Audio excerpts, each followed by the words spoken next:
Nathan Parker stood in the parking lot of Green's Grocery, his body completely still, his breath caught somewhere between his lungs and his throat. 50 feet away, his ex-wife Simone stepped out of the automatic doors, and in her arms, cradled against her chest, was a baby. Baby. The world tilted sideways. 9 months ago, when he'd signed those divorce papers, when he'd walked away from their marriage with his jaw set and his heart turning to stone, he'd convinced himself that she would handle it. That she would either terminate the pregnancy or raise the child with Brandon, the man Nathan was certain had destroyed their marriage. He told himself he didn't care, that it wasn't his problem anymore, that she'd made her choice when she'd betrayed him. But here she was, alone. With a baby that looked to be about 3 months old, wrapped in a soft yellow blanket, its tiny fist curled against her bright red cardigan.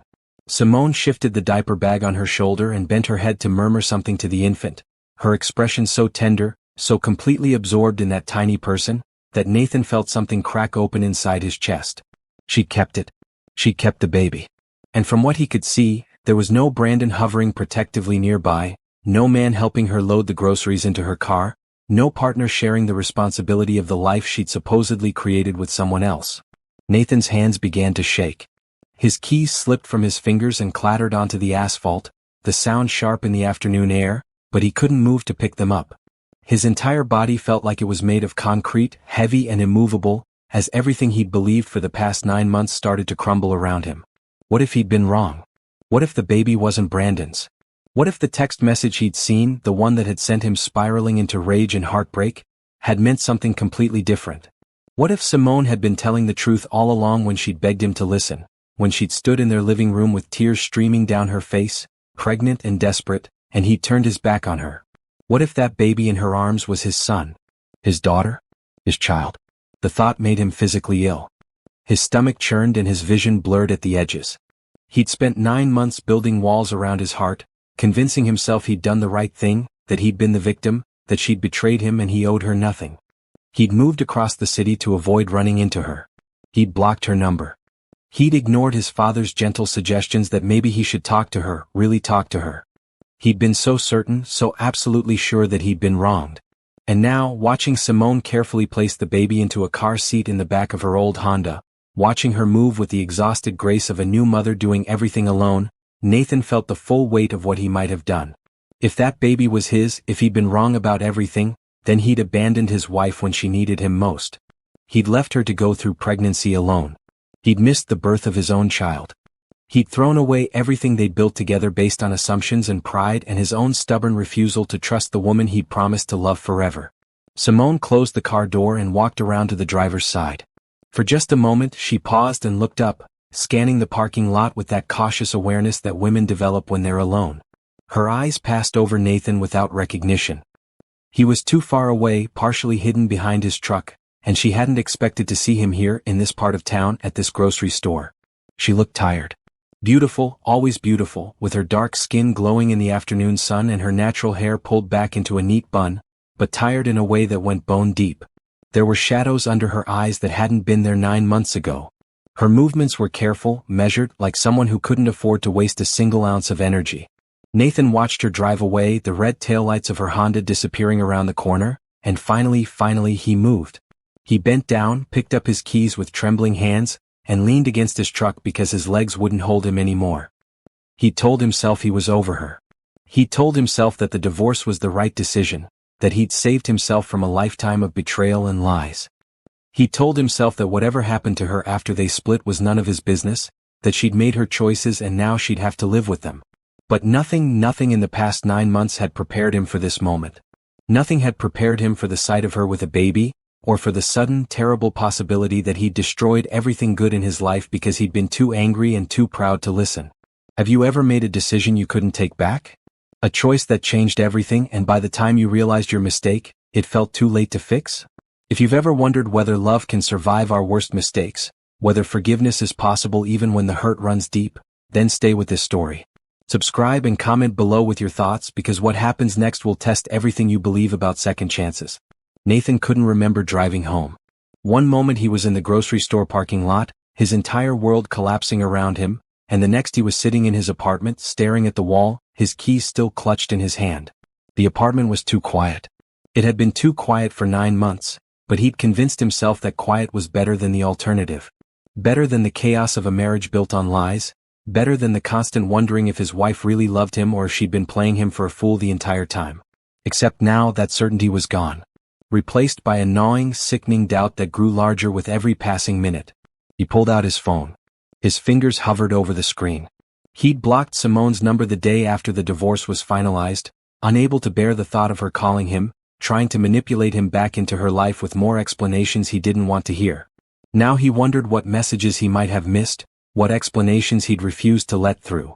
Nathan set the phone down, picked it up again. His father's number was still saved. Tom Parker had been disappointed in Nathan's decision to divorce so quickly, had tried multiple times to convince him to slow down, to think it through, to at least talk to Simone properly. Nathan had accused him of taking her side, of not understanding how betrayal felt, of being too old-fashioned to recognize when a marriage was beyond saving. He pressed call before he could talk himself out of it. Nathan. His father's voice was surprised but warm. Is everything okay? I saw her. Nathan's voice came out rough, barely above a whisper. I saw Simone today. At the grocery store. There was a pause. How is she? She had a baby with her. A baby, Dad. Nathan stood up, pacing across the small living room. She kept it. I thought she would. I thought Brandon would be there or that she'd, but she was alone. Just her and this baby. Another pause, longer this time. When Tom spoke again, his voice was gentle but firm. And now you're wondering if you made a mistake. I don't know what I'm wondering. I don't know anything anymore. Nathan ran his hand through his hair, tugging at the ends. What if I was wrong? What if that baby is mine? Have you considered that possibility before today? No. I was so sure. The text message from Brandon, the way they were always together, the late night calls. It all made sense. She got pregnant right around the time he came back into her life. The timing was perfect. Or perfectly awful, depending on how you look at it. Nathan sank back down onto the couch. I was so angry, Dad. I couldn't see past it. Anger makes us stupid, Tom said quietly. I tried to tell you that 9 months ago. I tried to tell you to slow down, to have a real conversation with her, to get actual facts before you burned everything down. But you wouldn't listen. Nathan closed his eyes. I know. So what are you going to do now? I don't know. I don't even know where to start. She probably hates me. If that baby is mine, if I walked away from my own child because I was too proud and too angry to listen to my wife, then I deserve whatever hatred she feels. Probably, Tom agreed, and there was no comfort in his voice, just honesty. But hating you doesn't change the facts. If that child is yours, you need to know. And more than that, you need to step up and be a father regardless of how hard Simone makes it for you. You owe her that much after what you put her through. Nathan felt tears burn at the back of his eyes. He hadn't cried in months, maybe years. He'd prided himself on being strong, on being the kind of man who didn't fall apart when life got difficult. But right now, sitting alone in his too quiet apartment, facing the possibility that he'd ruined the best thing in his life over a misunderstanding, he felt about as far from strong as a person could get. What if she won't talk to me? Then you'll have to try harder. You'll have to prove that you're worth listening to this time. Tom's voice softened slightly. But Nathan, you need to prepare yourself for the truth. If that baby is yours, you've missed 9 months of pregnancy, the birth, the first few months of your child's life. Simone went through all of that alone because you wouldn't give her the chance to explain. That's not something you apologize for once and move on from. That's going to take real work to fix, if it can be fixed at all. I know, Nathan whispered. Do you? Because 9 months ago you knew you were right. You knew Simone had betrayed you. You knew walking away was the correct choice. You were absolutely certain. Tom paused. How certain are you now? Nathan didn't have an answer for that. The certainty he'd carried for 9 months had evaporated the moment he'd seen Simone with that baby. Everything he'd built his new life on, every justification he'd made for his choices, every night he'd lain awake convincing himself he'd done the right thing, it all felt hollow now. I need to talk to her, Nathan finally said. Yes, you do. But not tonight. Tonight you need to think about what you're going to say, how you're going to approach this. You need to be ready to hear things that will hurt, to accept responsibility for what you've done, and to understand that she doesn't owe you forgiveness just because you finally decided to listen. After they hung up, Nathan sat in the darkness for a long time. The apartment had always felt temporary, like a place he was staying until he figured out his next move. He hadn't hung any pictures on the walls.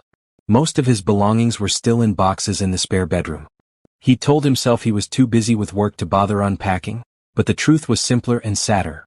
This place didn't feel like home because home had been wherever Simone was, and he'd walked away from that. He thought about their marriage, really thought about it for the first time in months. When he'd filed for divorce, he'd focused only on the end, on the perceived betrayal, on the pain of imagining her with someone else. But before that, they'd been happy. Really, genuinely happy in a way that Nathan had never experienced with anyone else.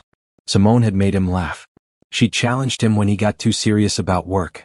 She'd been patient with his moods, supportive of his dreams, and gentle with his insecurities. She'd been his best friend, his partner, his safe place in a world that often felt too harsh and too demanding.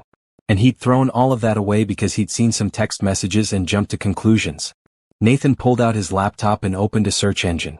He typed how to find someone's address, and then stopped, his fingers hovering over the keyboard. That felt wrong, invasive, like stalking. Simone deserved better than to have her ex-husband show up unannounced on her doorstep. He closed the laptop. He'd have to do this the right way, even if the right way was harder and took longer. He'd have to reach out through proper channels, maybe through a mutual friend, or maybe he'd just have to wait until he saw her again and approach her then. The thought of waiting felt impossible. Now that he knew, now that he'd seen her with that baby, every hour that passed felt like another hour of his child's life he was missing, another hour that Simone was handling everything alone. But rushing in wouldn't help. He'd rushed into the divorce, convinced he knew the truth, and look where that had gotten him. Nathan stood up and walked to the window. Outside, the city lights twinkled in the evening darkness. Somewhere out there, Simone was probably feeding the baby or changing a diaper or rocking a fussy infant to sleep. Alone. Exhausted. Probably wondering how she was going to manage another day of single motherhood while working as a nurse and trying to hold her life together.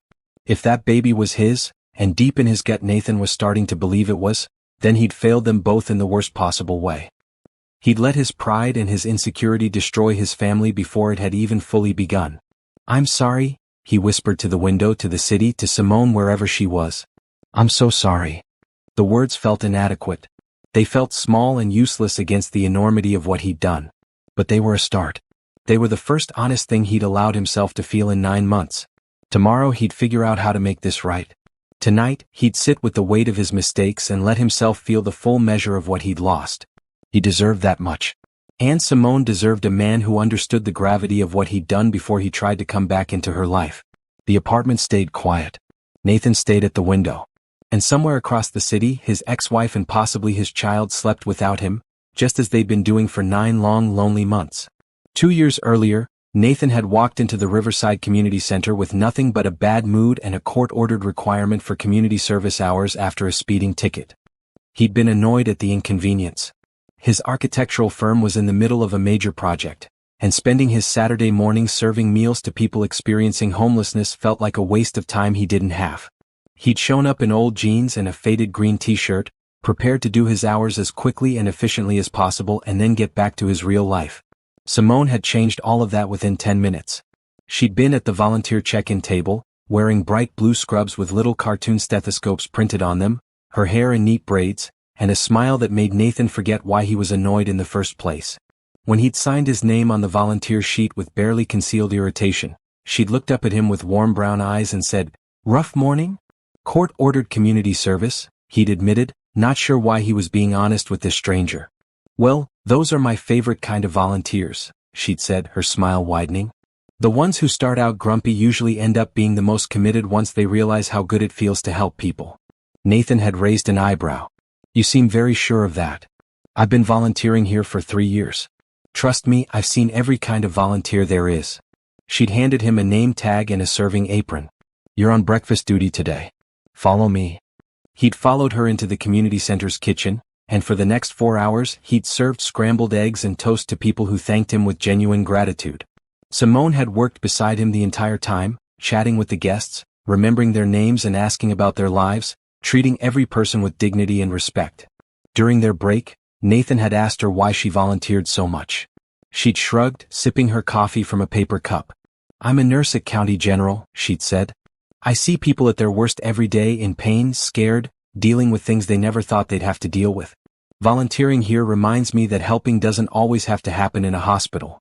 Sometimes it's just making sure someone gets a hot meal and a kind word."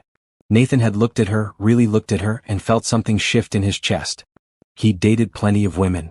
He'd even been close to proposing once years ago, to a woman who'd wanted him to be more ambitious, more driven, more everything. But he'd never met someone who seemed so genuinely content with who they were and what they were doing. What? Simone had asked, catching him staring. Nothing. You're just different. Different good or different bad? Different good. Definitely different good.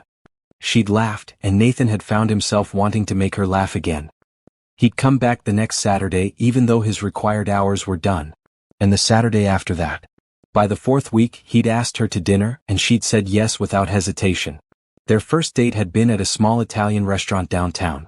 Simone had worn a bright yellow dress that made her skin glow, and Nathan had been so nervous he'd knocked over his water glass within the first 5 minutes. Smooth, Simone had teased, helping him mop up the spill. I'm usually much more coordinated, Nathan had insisted.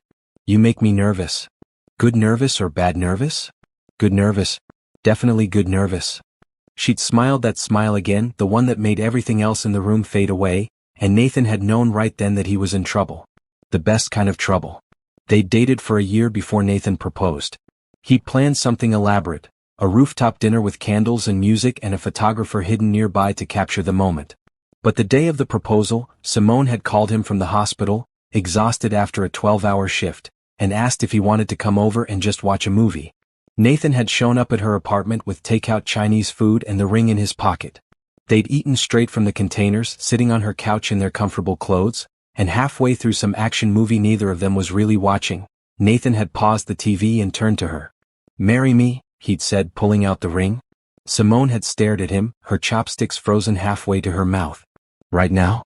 You're proposing right now? I had this whole thing planned, but this feels right. This feels like us. Just two people who love each other eating Chinese food on a Tuesday night. Nathan had opened the ring box.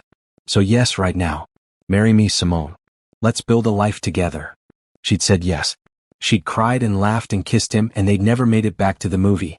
The wedding had been small, held at the same community center where they'd met. Simone had worn a simple bright blue dress instead of a traditional white gown, and Nathan had worn a gray suit with a blue tie to match. His father had walked him down the aisle with tears in his eyes, happy to see his son so genuinely content. Simone's mother Grace had sobbed through the entire ceremony, clutching tissues and beaming with joy. They'd written their own vows. Nathan still remembered every word of his. Simone, you make me want to be better. Not because you ask me to change, but because being around you shows me what goodness looks like. You're patient when I'm stressed, you're kind when I'm frustrated, and you believe in me even when I don't believe in myself. I promise to support your dreams, to listen when you need to talk, to hold you when you need comfort, and to love you through whatever life throws at us. You're my best friend, and I can't wait to spend the rest of my life proving that you made the right choice in saying yes to me. Simone had cried through her vows, her voice shaking but determined. Nathan, you walked into my life when I least expected it, and you've been surprising me ever since. You make me laugh when I want to cry, you challenge me to think differently, and you see me, really see me, in a way no one else ever has. I promise to be your partner, your supporter, and your safe place. I promise to celebrate your victories and stand beside you during your struggles. I promise to love you with everything I have, through good days and hard days, through doubts and certainties. You're my home, and I choose you today and every day after. The first year of marriage had been everything Nathan had hoped for and more. They'd moved into a small house in a quiet neighborhood. Simone had continued her nursing work, and Nathan had gotten a promotion at his firm. They'd spent weekends exploring the city, trying new restaurants, visiting museums, and occasionally volunteering together at the community center. They talked about having children. Simone had wanted to wait a few years, get settled in their careers and their marriage first. Nathan had agreed, content to have her all to himself for a while longer. Life had been simple, easy, happy. And then Brandon Coleman had come back to town. Nathan hadn't thought much of it at first. Simone had mentioned that an old childhood friend was moving back, that he was going through a difficult time with a divorce and custody battle. She'd said Brandon might need some support, some friendly faces while he dealt with everything on his plate. Of course, Nathan had said, barely looking up from his blueprints. Invite him over for dinner sometime. Brandon had come to dinner on a Friday night, bringing wine and apologies for intruding. He was tall, well-dressed, articulate. He and Simone had laughed over childhood memories, finishing each other's stories about growing up in the same neighborhood. Nathan had felt a small twist of something uncomfortable watching them together, but he'd pushed it aside. Simone loved him. They were married. He had nothing to worry about. But then the phone calls had started. Late at night, Simone's phone would buzz and she'd step out of the room to answer it. "It's Brandon," she'd say. "He's having a hard time. I'll just be a minute." A minute would turn into 20 minutes, sometimes longer. Nathan would lie in bed, staring at the ceiling, listening to the murmur of Simone's voice from the hallway and trying not to let his imagination run wild. She'd started meeting Brandon for coffee, for lunch, for walks in the park. Always with a reasonable explanation. He needed advice about his custody case. He needed help finding a good therapist. He needed someone to talk to who understood his situation. Nathan had tried to be understanding. He tried to be the supportive husband who trusted his wife. But with each passing week, the uncomfortable twist in his stomach had grown into something harder and sharper. Then Simone had told him she was pregnant. Nathan had been thrilled. They'd been trying for a few months, hoping to start their family. He'd picked Simone up and spun her around their kitchen, both of them laughing and crying at the same time. But that night, after the excitement had faded and they were lying in bed, Simone's phone had buzzed again. She checked it, and Nathan had seen her expression change just slightly, just enough to plant a seed of doubt. "Brandon?" he'd asked, trying to keep his voice neutral. "Yeah." He wanted to know if I could meet him tomorrow to help him prepare for his custody hearing. "Can't he get a lawyer for that?" "He has a lawyer. He just needs moral support, I guess." Simone had set her phone down and turned to Nathan. "Is this bothering you? Brandon calling so much?" Nathan had wanted to say yes. He'd wanted to admit that it bothered him a lot, that he didn't understand why this man needed so much of his wife's time and energy. But he'd also didn't want to be that husband, the jealous one, the insecure one. "No," he'd lied. "I trust you." And he had trusted her. Right up until the day he'd seen the text message that had destroyed everything. It had been 3 months into Simone's pregnancy. She'd been glowing, beautiful in a new way, her hands often resting on her barely visible baby bump. Nathan had been falling in love with her all over again, watching her prepare for motherhood with the same care and dedication she brought to everything. Brandon was still around. Still calling. Still needing Simone's time and attention. His custody battle had gotten worse, and Simone had been spending hours helping him organize documents, sitting with him at lawyer meetings, coaching him on how to present himself in court. Nathan had tried to be patient. He'd reminded himself that Simone was a helper by nature, that this was who she was, that pushing her to abandon a friend in crisis would only create resentment between them. But the patience was getting harder to maintain. One evening, Nathan had come home from work early, planning to surprise Simone with her favorite takeout from the Thai place across town. He'd walked into their house and heard her voice coming from their home office. "I know it's hard, but you have to stay strong. This custody case is going to work out. You're a good father, and the judge will see that." Nathan had paused in the hallway listening. "Brandon again. No, don't think like that. You're not going to lose her. We'll figure this out together, okay? I promise." That word had stuck in Nathan's head like a thorn. "We'll figure this out together." He'd walked into the office and Simone had looked up, startled. "Nathan, I didn't hear you come in." "I can tell." He'd set the takeout on the desk, his movements stiff. "Brandon again?" "He's having a panic attack about the custody hearing next week. I was just trying to calm him down." Simone had ended the call and stood up, walking over to Nathan. "Thank you for dinner. That's sweet. How much longer is this going to go on?" "What do you mean?" "Brandon. How much longer are you going to be his emotional support system? He calls you every day. You're with him constantly. And now you're making promises about how you'll figure things out together." Simone had frowned. "Nathan, he's going through one of the worst times of his life. His ex-wife is trying to take his daughter away from him. He needs support. He needs a therapist, not my pregnant wife spending all her time and energy on him." "Are you jealous?" Simone had asked, and there was hurt in her voice. "Do you really think I would do something inappropriate with Brandon? After everything we have together?" Nathan had wanted to say no. He'd wanted to trust her completely. But the doubt had been building for months and it came spilling out before he could stop it. "I don't know what to think anymore. You spend more time talking to him than you spend talking to me. You're emotionally invested in his problems. And I'm supposed to just be okay with it because he's an old friend." They'd fought that night. Really fought in a way they never had before. Simone had accused Nathan of being controlling and insecure. Nathan had accused Simone of prioritizing Brandon over their marriage. They'd both said things they didn't mean, and Nathan had slept on the couch. The next morning, Simone had apologized. She'd promised to set better boundaries with Brandon. Nathan had apologized too, feeling guilty for letting his insecurity get the better of him. Things had been tense for a week, but slowly they'd started to find their way back to each other. And then Nathan had found the text message. He hadn't been looking for it. That was the thing that had made it so much worse. He hadn't been snooping through Simone's phone or trying to catch her in a lie. He'd simply picked up her phone to check the time because his own was charging in the other room, and the message had been right there on her lock screen. Brandon, I'll always be here for you and the baby. No matter what happens, you're not alone in this. I promise. Nathan's blood had gone cold. He'd stared at that message for a long time, reading it over and over, trying to find an innocent interpretation and coming up empty. I'll always be here for you and the baby. The baby. Brandon had said the baby like it was his concern, his responsibility. Like he had some claim to Simone's pregnancy. Nathan's mind had raced through all the late-night calls, all the private meetings, all the times Simone had been emotionally distant and preoccupied. He'd thought about the timing. Simone had gotten pregnant right around the time Brandon had come back into her life. What if the pregnancy wasn't Nathan's? What if Simone and Brandon had been more than friends this whole time, and Nathan had been too trusting, too naive to see it? When Simone had come home from work that evening, Nathan had been waiting in the living room, her phone in his hand. What does this mean? He'd held up the phone so she could see the message. Simone had looked confused. What does what mean? Brandon's text. About being there for you and the baby. Nathan's voice had been cold, controlled, even though everything inside him was screaming. Why is Brandon making promises about my child? Simone's expression had shifted from confusion to understanding to something that might have been hurt or fear or both. Nathan, it's not what you think. Then explain it to me.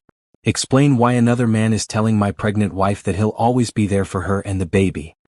He's being supportive because he knows how stressed I've been.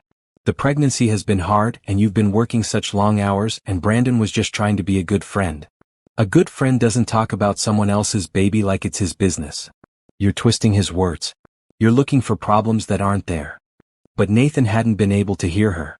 The doubt that had been building for months had finally found something concrete to latch onto, and it had exploded into full certainty. He'd looked at his wife, this woman he'd loved and trusted, and suddenly he'd seen a stranger. Someone who'd been lying to him, betraying him, making a fool of him. Is the baby mine? The question had come out flat, emotionless. Simone had gasped like he'd slapped her. Of course it's yours. Nathan, how can you even ask me that? Because nothing about this makes sense.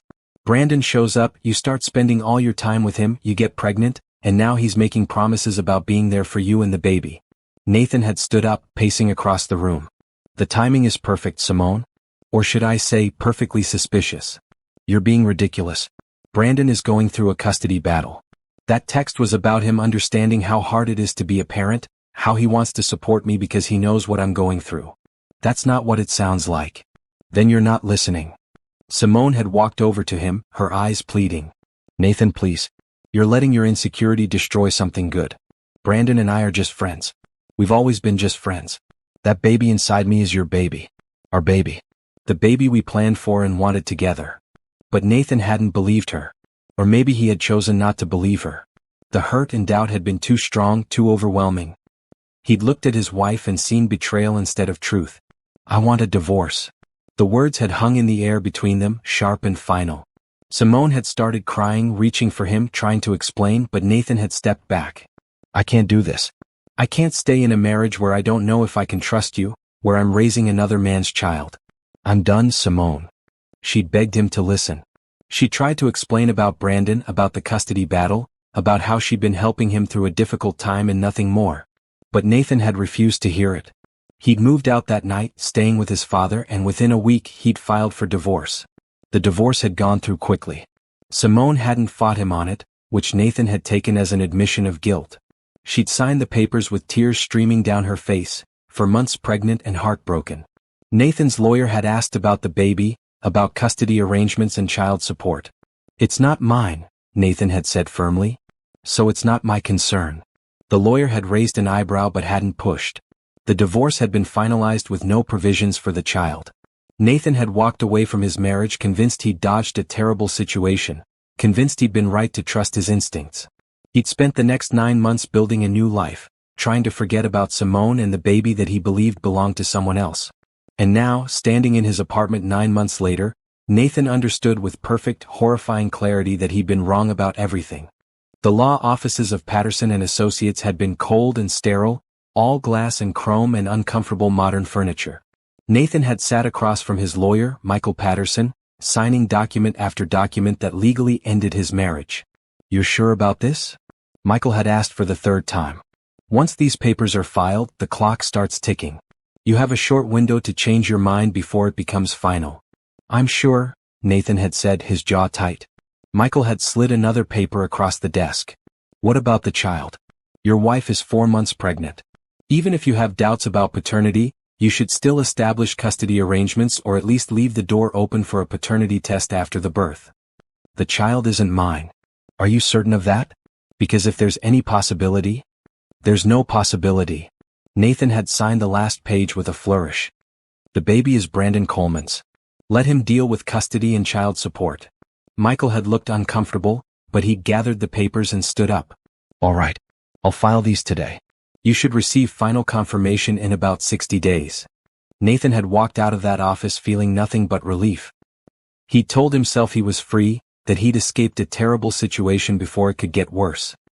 He'd ignored the voice in his head that kept asking if he was making a mistake.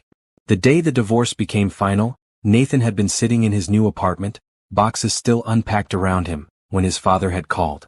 "It's done?" Tom had asked. "It's done. And you're sure this is what you wanted?" Nathan had bristled at the question. "Why does everyone keep asking me that?" "Yes, I'm sure. Simone betrayed me. She got pregnant by another man. Staying married to her would have been the mistake, not divorcing her." "Have you talked to her? Really talked to her, not just through accusations and refused to listen?" "There's nothing to talk about, Dad. The facts speak for themselves." Tom had sighed heavily. "Facts can be misleading, son. Especially when you're only seeing what you want to see." "What's that supposed to mean?" "It means you made up your mind about what happened, and you didn't give Simone a real chance to explain. You saw a text message and jumped to the worst possible conclusion. It wasn't just the text message. It was months of her spending all her time with him, taking his calls at all hours, being more invested in his life than in our marriage. She was helping a friend through a crisis. That's what Simone does.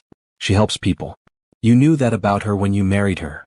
Nathan had felt his temper rising. "So I'm supposed to just accept that my wife spends more time with another man than with me?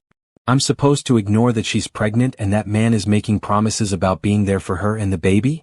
No. You're supposed to trust your wife and have a conversation instead of assuming the worst and running away." "I didn't run away. I protected myself from being made a fool." "You ran away," Tom had said firmly. "And I hope for your sake that you're right about everything, because if you're wrong, you've just made the biggest mistake of your life."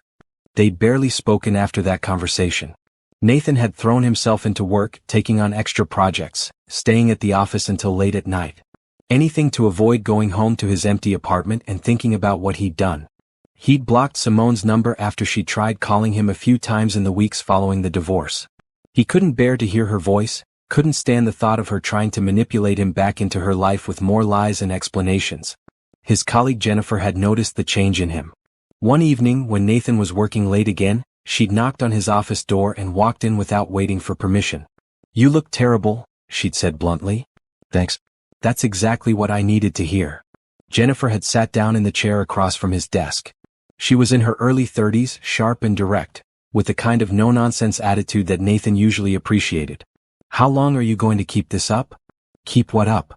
"Working yourself to death to avoid dealing with your divorce." Nathan had leaned back in his chair. "I'm dealing with it just fine."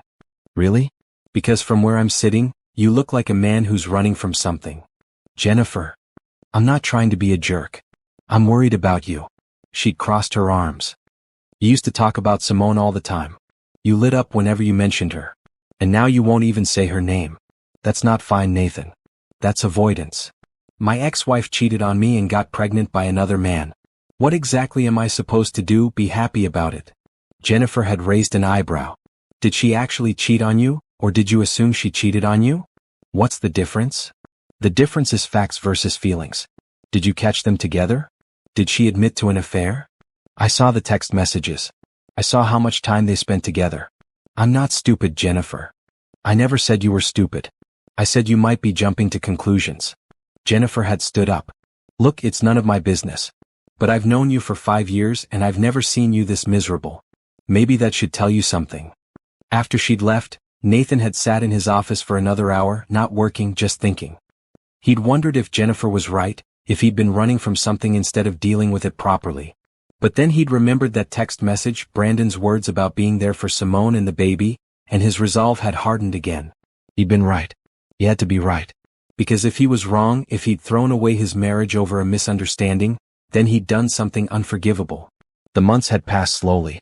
Nathan had moved through his life like a ghost, present but not really engaged. He'd worked, ate, slept, and repeated the cycle. He'd avoided places where he might run into Simone. He'd declined his father's invitations to dinner. He'd built walls around himself and convinced himself those walls were protection instead of prison.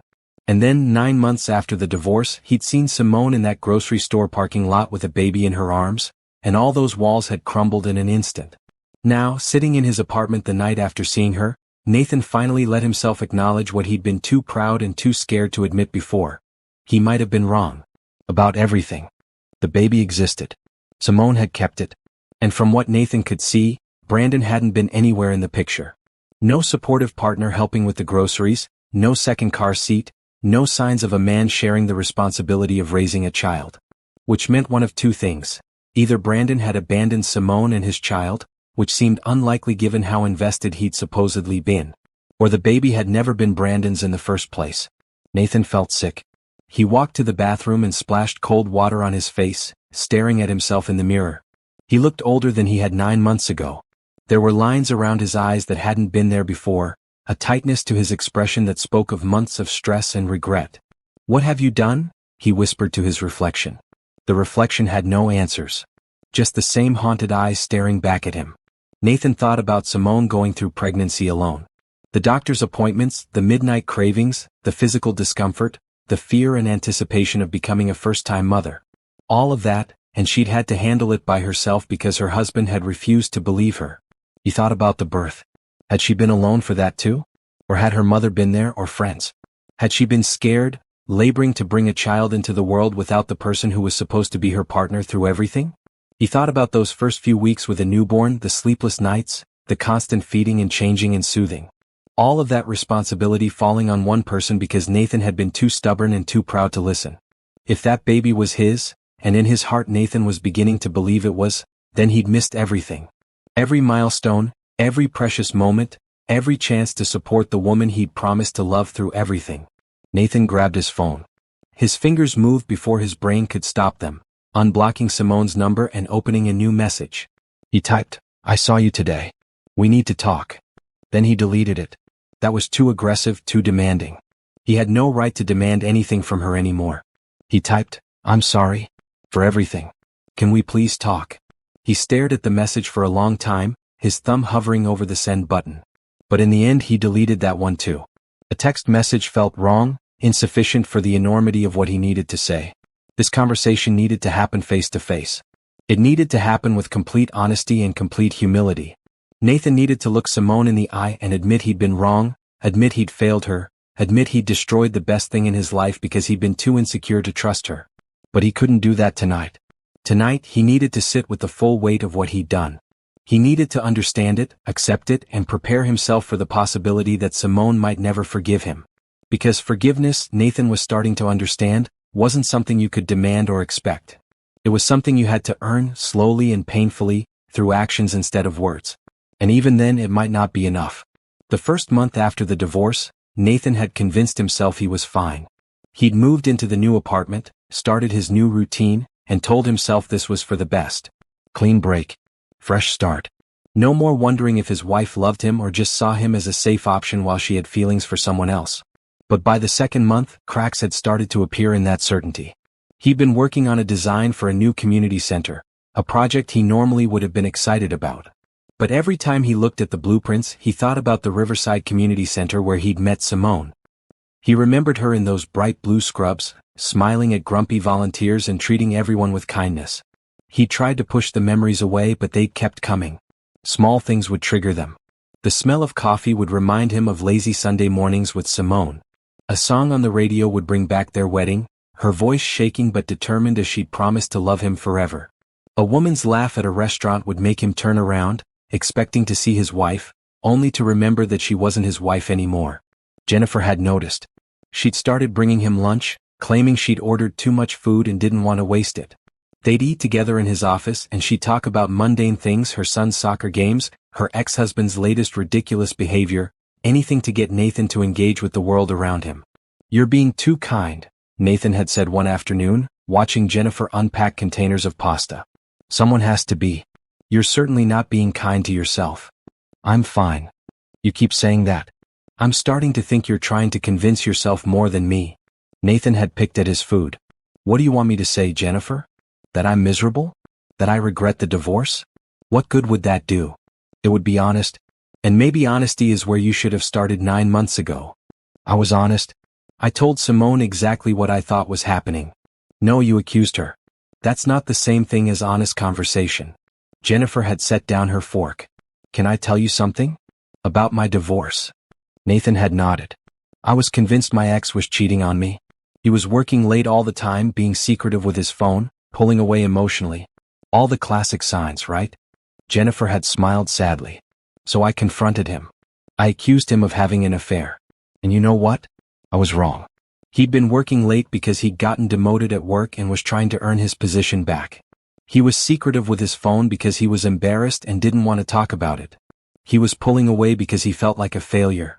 What happened? We went to counseling. We learned how to communicate instead of assume. We saved our marriage." Jennifer had paused. "Until 3 years later when he actually did cheat on me. But that's a different story. The point is, I almost destroyed something good because I jumped to conclusions instead of having a real conversation." Nathan had thought about that conversation for days afterward. Had he jumped to conclusions? The text message had seemed so clear, so damning. But maybe there was context he'd missed. Maybe there was an explanation he'd refused to hear. By the 4th month, Nathan had started having dreams about Simone. In the dreams they were still married, still happy. He'd wake up reaching for her, and the emptiness of the bed beside him felt like a physical wound. His father had tried reaching out several times. Phone calls that Nathan sent to voicemail. Text messages that Nathan responded to with brief, non-committal answers. Tom had finally shown up at Nathan's apartment on a Saturday morning, letting himself in with the spare key Nathan had given him. "You look like garbage," Tom had said, taking in Nathan's unshaven face and wrinkled t-shirt. "Thanks, Dad. Really appreciate the visit."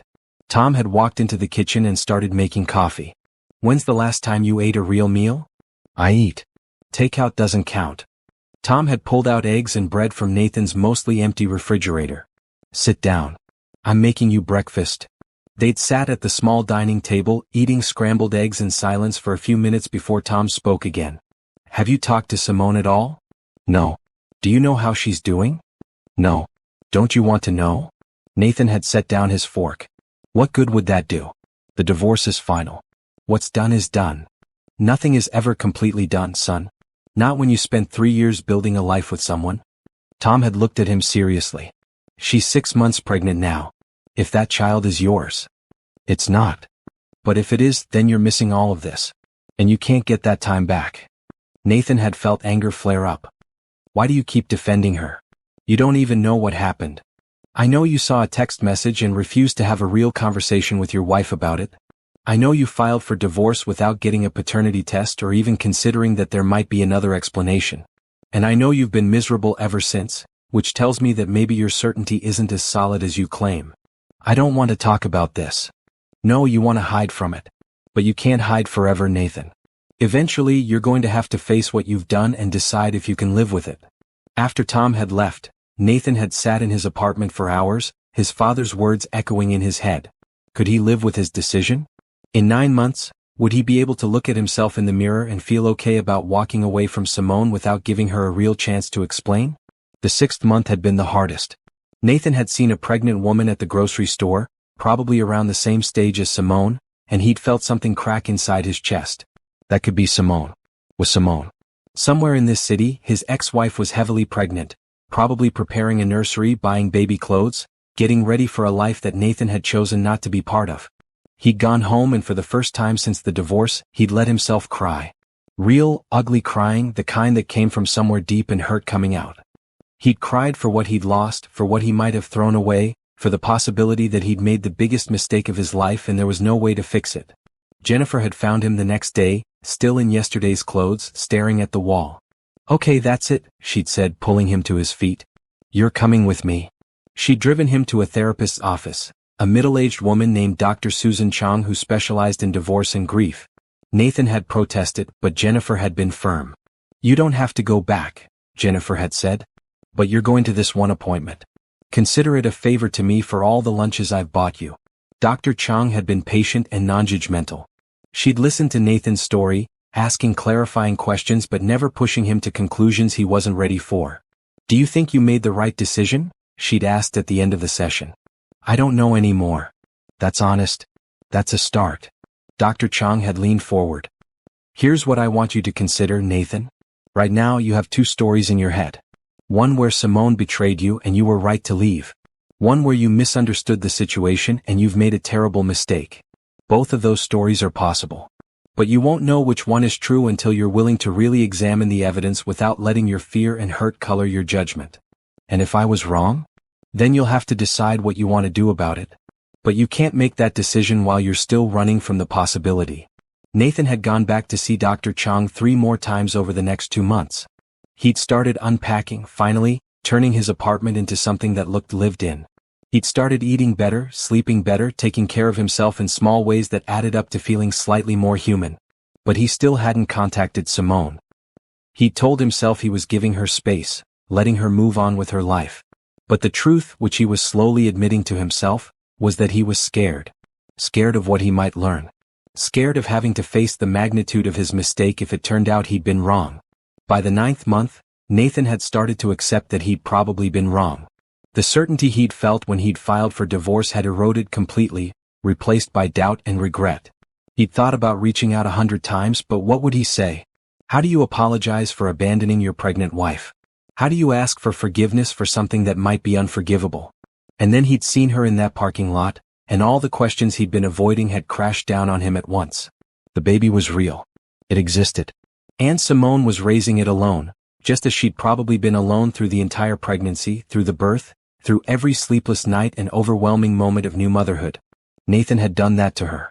His pride, his insecurity, his refusal to trust the woman he'd promised to love forever, had left her to handle all of that by herself. He'd thought the regret he'd been feeling for the past 9 months was bad. But sitting in his apartment now, knowing what he knew, the regret was crushing. It pressed down on him from all sides, making it hard to breathe, hard to think, hard to imagine how he was going to make this right. Because it had to be made right. Somehow, someway, Nathan had to find a way to face Simone, to apologize for what he'd done, and to figure out if there was any path forward from here. He owed her that much. And if that baby was his, which every instinct was now screaming that it was, then he owed his child a father who would show up and do better. Nathan looked around his apartment.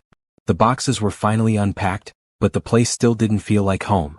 It felt like a holding pattern, a place where he'd been waiting for permission to move forward with his life. But he'd been waiting for the wrong thing. He'd been waiting for the pain to go away, for the regret to fade, for time to make everything easier. Instead, he should have been working to earn back what he'd lost. He should have been proving that he could be the man Simone had believed he was when she'd said yes to his proposal, when she'd promised to love him through whatever life threw at them. Nathan pulled out his phone and looked at Simone's unblocked number. He didn't send a message. Not yet. First, he needed to figure out what he wanted to say, how he wanted to approach this. But for the first time in 9 months, Nathan felt something other than regret and misery. He felt hope. Small, fragile, possibly foolish hope that maybe it wasn't too late to fix this. Maybe Simone would give him a chance to explain and apologize. Maybe he could be the father his child deserved. Maybe, just maybe, there was still a way forward. Nathan set his phone down and took a deep breath. Tomorrow he'd start figuring out how to make this right. Tonight, he'd sit with the hope and let it grow because hope was the first step toward actually changing something. And God knew Nathan needed to change. Needed to be better. Needed to prove that the man Simone had married was still in there somewhere, buried under months of mistakes and pride. He could do this. He had to do this. For Simone. For their child. And for himself. Nathan spent 3 days trying to figure out how to approach Simone. He'd driven past her mother's house twice, the address still saved in his phone from the times they'd visited together during their marriage. Both times he'd lost his nerve and kept driving, his heart hammering in his chest. On the fourth day he decided to stop planning and just do it. Planning gave him too much time to talk himself out of it, too much time to imagine all the ways this could go wrong. It was a Saturday afternoon, sunny and mild. Nathan parked down the street from Grace Mitchell's house and walked slowly toward the modest brick home with its neat garden and bright yellow front door. Simone's Honda was in the driveway and Nathan felt his stomach drop. She was here. He was actually going to do this. Before he could knock, the door opened. Grace stood there, her expression shifting from surprise to something much colder when she recognized him. Nathan. Her voice was ice. Ms. Mitchell. I was hoping to talk to Simone. You have a lot of nerve showing up here. I know I do. But please, I just need 5 minutes. I need to ask her something. Grace crossed her arms, blocking the doorway. You've had 9 months to ask her anything you wanted. You chose to spend that time ignoring your wife and your child. Nathan flinched. Is the baby mine? You'd have to ask Simone that. And even if she tells you, I'm not sure you deserve to know. Grace's eyes flashed with protective anger. Do you have any idea what you put my daughter through? She was terrified and alone, going through the hardest thing in her life, because the man who promised to love her couldn't be bothered to believe her. I was wrong. I know I was wrong now. That's why I'm here. 9 months too late. Please. Nathan heard the desperation in his own voice. Just let me talk to her. If she tells me to leave, I'll leave. But I need to try. Grace studied him for a long moment. Then she turned and called into the house. Simone. You have a visitor. Nathan heard footsteps, and then Simone appeared in the doorway and Nathan's breath caught. She was beautiful. Tired, yes, with shadows under her eyes and her hair pulled back in a simple ponytail, but beautiful. She wore a bright red cardigan over a white t-shirt and jeans, and in her arms she held a baby. Their eyes met. Simone's expression went from confused to shocked to something hard and closed off. What are you doing here? Her voice was flat. I saw you. At the grocery store. A few days ago. Nathan couldn't take his eyes off the baby. Even from several feet away he could see the resemblance. The shape of the nose, the curve of the ears. Features that looked achingly familiar because he saw them every time he looked in the mirror. I need to know. Is that baby mine? Simone's jaw tightened. Now you want to know. After 9 months of refusing to listen, refusing to believe me, refusing to even consider that you might be wrong, now you show up and demand answers. I'm not demanding. I'm asking. Please, Simone. Just tell me the truth. I tried to tell you the truth 9 months ago. You wouldn't hear it. I know. I was wrong. I was so wrong about everything and I'm sorry, but I need to know. Is that my child? Simone looked down at the baby in her arms, and her expression softened just slightly. Then she looked back at Nathan and the hardness returned. Yes, this is your son, Isaiah. He's 3 months old. You missed his birth. You missed his first smile. You've missed every moment of his life because you decided I was a liar without giving me a real chance to defend myself. Nathan felt like he'd been punched. He'd known, somewhere deep down he'd known, but hearing it confirmed made it real in a way that thinking about it hadn't. He had a son. He had a 3-month-old son named Isaiah, and he hadn't been there for any of it. Can I see him? Can I hold him? You want to hold him now? After you spent 9 months pretending he didn't exist. Simone, please. No. Simone's voice cracked slightly, but she held firm. You don't get to walk back into our lives whenever it's convenient for you. You made your choice, Nathan. You chose to believe the worst of me. You chose to walk away. Those choices have consequences. Grace put a hand on Simone's shoulder, supportive and protective. Nathan felt helpless, standing on the porch, watching his ex-wife hold their son and knowing he had no right to ask for anything. I was wrong about Brandon, Nathan said desperately. I was wrong about everything. The text message, the time you spent together, all of it. I jumped to conclusions instead of trusting you. I let my insecurity destroy the best thing in my life. I know that now. I know I can't take it back or make up for the time I've lost, but I want to try. I want to be a father to Isaiah. I want to be in his life. Why? Because you saw us at a grocery store and suddenly remembered you had a family? That's not how this works, Nathan. I know it's not. I know I don't deserve your forgiveness or your trust. But Isaiah deserves a father and I want to be that for him. Please. Simone stared at him for a long moment. The baby, Isaiah, made a small sound and shifted in her arms. She looked down at him, murmuring something soft that Nathan couldn't hear, and when she looked back up, there were tears in her eyes. You broke my heart, she said quietly. I loved you so much and you threw that away because you couldn't trust me. You left me alone when I needed you most. I had to go through pregnancy by myself, have our baby by myself, figure out how to be a mother by myself because you decided I wasn't worth believing. I know. I'm so sorry, Simone. I'm so sorry. Sorry doesn't fix this. Sorry doesn't give me back the 9 months I spent wondering if I'd done something wrong, if I'd failed somehow, if I should have tried harder to make you listen. You didn't do anything wrong. It was all me. My insecurity, my pride, my stupidity. Grace spoke up, her voice still cold. Simone, you don't have to talk to him. You don't owe him anything. But Simone was still looking at Nathan, studying his face like she was trying to see if his remorse was genuine. What happened with Brandon? What do you mean? You were so sure I was having an affair with him. What happened that made you change your mind? Nathan swallowed hard. Nothing happened. I just started thinking about it, really thinking, and I realized I'd never actually seen you do anything inappropriate. I'd seen you helping a friend, being kind and supportive like you always are, and I twisted that into something it wasn't because I was scared.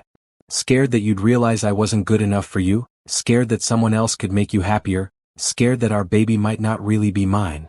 That text message you saw, Simone said, and her voice was shaking now, Brandon sent that because he felt guilty. He knew his presence in my life was causing problems in our marriage. He was trying to tell me that even if things got difficult, even if you and I struggled, he'd be there as a friend to support me. That's all it ever was, Nathan. Friendship. But you wouldn't believe that. I should have believed you. You never gave me a reason not to trust you. You were always honest, always loyal, always there for me. I'm the one who failed us. Isaiah started fussing, and Simone automatically began rocking him, her attention split between her son and her ex-husband. Nathan watched the gentle way she held the baby, the natural ease of her movements, and felt another wave of regret. This should have been his life. These should have been his moments to share with her. I need to feed him, Simone said. You should go. Can I come back? Can we talk about this properly? About Isaiah, about custody, about how I can be part of his life. I don't know. Simone's voice was tired. I need time to think about it. You can't just show up after 9 months and expect everything to be okay. I don't expect that. I know it won't be okay for a long time. But I want to try. Please, Simone. Let me try to make this right. Simone looked at her mother. Grace's expression was skeptical, protective, but she gave a small nod. Simone turned back to Nathan. I'll think about it. Don't call me, don't show up unannounced again. I'll reach out when I'm ready to talk. If I'm ready to talk. It wasn't what Nathan had hoped for, but it was more than he deserved. Okay, thank you. And Simone? Isaiah is beautiful. He looks like you. A tiny, sad smile crossed Simone's face. He looks like both of us. But you'd know that if you'd been there. The door closed softly, and Nathan was left standing on the porch, staring at the bright yellow paint and trying to process everything that had just happened. He had a son. A 3-month-old son named Isaiah. Simone had been telling the truth about everything. Brandon had never been a threat to their marriage. Nathan had destroyed everything good in his life over a misunderstanding, and now he had to live with the consequences. He walked back to his truck slowly, his legs feeling unsteady. When he got inside, he gripped the steering wheel and let his head fall forward. He'd seen his son. From a distance, yes, but he'd seen him. Isaiah. The baby had Simone's deep brown skin tone and what looked like Nathan's nose and maybe his chin. A perfect blend of both of them, a life they'd created together, and Nathan had almost missed it entirely. Nathan pulled out his phone and texted his father, "The baby is mine. I saw him. I talked to Simone. You were right about everything." Tom's response came quickly, "What are you going to do?" Nathan typed, "Whatever it takes to make this right." He sat in his truck for another 10 minutes, just breathing, trying to settle his racing heart. Then he drove home, his mind already working on the next steps. Simone had said she'd think about letting him be involved in Isaiah's life. That meant she hadn't completely shut the door. There was still a chance, still a possibility that Nathan could prove himself worthy of being a father. He just had to figure out how to earn back the trust he'd destroyed. He had to show Simone that he'd changed, that he understood the magnitude of what he'd done, that he would never again let his insecurity hurt the people he loved. It wouldn't be easy. It would probably be the hardest thing he'd ever done. But for the first time in 9 months, Nathan had a purpose beyond just surviving each day. He had a son to fight for. A family to try to rebuild. And he would spend however long it took proving that he could be the man they deserved. 4 days passed with no word from Simone. Nathan checked his phone constantly, hoping for a text or call, but nothing came. He tried to respect her request for space, tried not to drive past her mother's house or show up unannounced, but the waiting was agony. On the 5th day his phone finally rang. Simone's number appeared on the screen, and Nathan answered so quickly he almost dropped the phone. Hello. Hi. Simone's voice was cautious. Can you meet me tomorrow afternoon? At the park on Cedar Street? Yes, absolutely. What time? 2 o'clock. And Nathan? Come alone. Just you and me. We need to talk without anyone else there. The next afternoon, Nathan arrived at the park 15 minutes early. He sat on a bench facing the playground watching families play together, children laughing on swings, parents pushing strollers. The life he could have had. The life he might still earn if Simone gave him a chance. Simone arrived right at 2 o'clock. She was pushing a stroller with Isaiah inside, and she wore a bright green dress that made her skin glow in the afternoon sun. She looked nervous but determined. Hi, she said, parking the stroller next to the bench and sitting down with careful distance between them. Hi. Thank you for agreeing to meet. They sat in awkward silence for a moment. Nathan couldn't stop looking at the stroller, at the tiny person inside who was his son. He's sleeping, Simone said quietly. He usually naps around this time. Can I look at him? Simone hesitated, then nodded. Nathan leaned over carefully and looked into the stroller. Isaiah was fast asleep, his tiny fists curled near his face, his chest rising and falling with each breath. He had a light dusting of curly hair and features that were definitely a mix of both his parents. Nathan felt his throat tighten. This was his son. His child. The baby he'd convinced himself had nothing to do with him. He's perfect, Nathan whispered. He is. There was fierce pride in Simone's voice. He's a good baby. He sleeps pretty well at night now. He smiles when he's happy. He likes when I sing to him. Nathan sat back, giving them space. Simone, before we talk about anything else, I need to say this properly. I'm sorry. I'm so incredibly sorry for everything.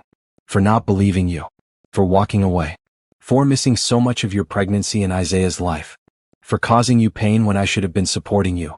I was wrong about everything, and I don't have any excuse good enough for what I did. Simone looked down at her hands. Why did you come to the house? After 9 months of nothing, why show up then? I saw you at the grocery store. I saw you with Isaiah and I realized you'd kept the baby.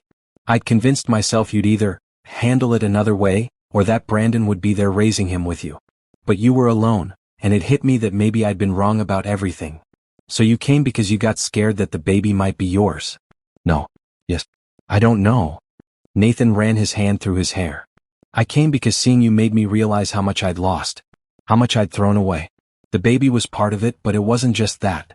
It was you, Simone. I missed you. I've missed you every single day since I walked out, but I was too proud to admit it. Simone was quiet for a long moment. When she spoke, her voice was thick with emotion. Do you have any idea what it was like? Finding out I was pregnant when our marriage was falling apart? Trying to make you listen when you'd already decided I was a liar? Signing divorce papers while carrying your baby and knowing you thought it belonged to someone else? I can't imagine. I'm so sorry. I wanted to keep trying. I wanted to fight for us. But you blocked my number.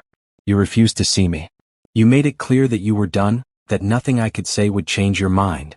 A tear rolled down Simone's cheek. I had to accept that you weren't coming back.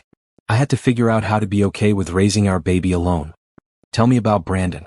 Tell me the truth about what was happening. Simone wiped her eyes and took a breath. Brandon and I grew up together.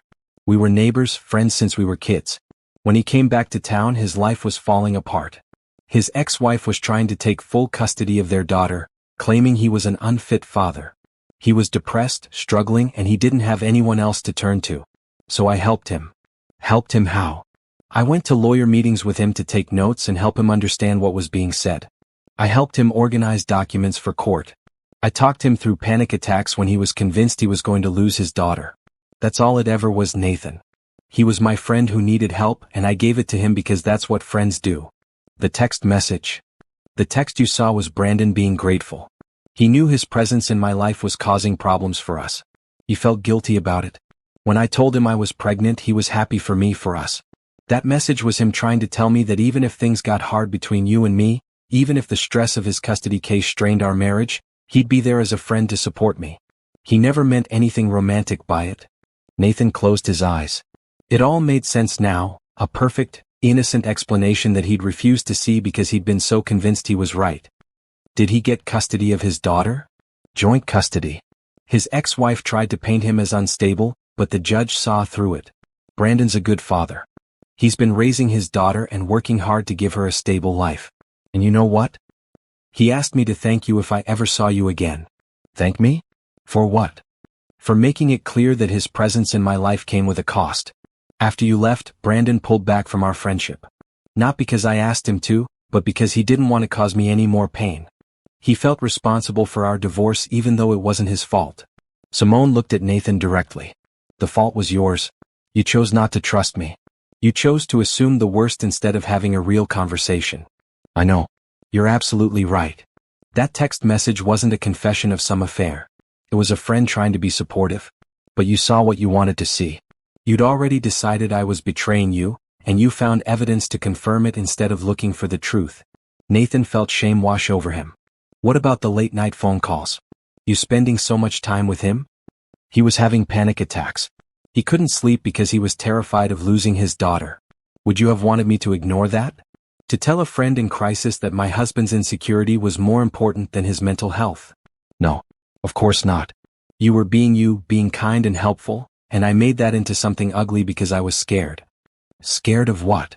Nathan took a breath. This was the hard part, the admission that was embarrassing but necessary. Scared that I wasn't good enough for you. You're incredible, Simone. You're smart and beautiful and genuinely good in a way that I'm not. I always felt like I'd gotten lucky that you chose me, and I was waiting for you to realize you could do better.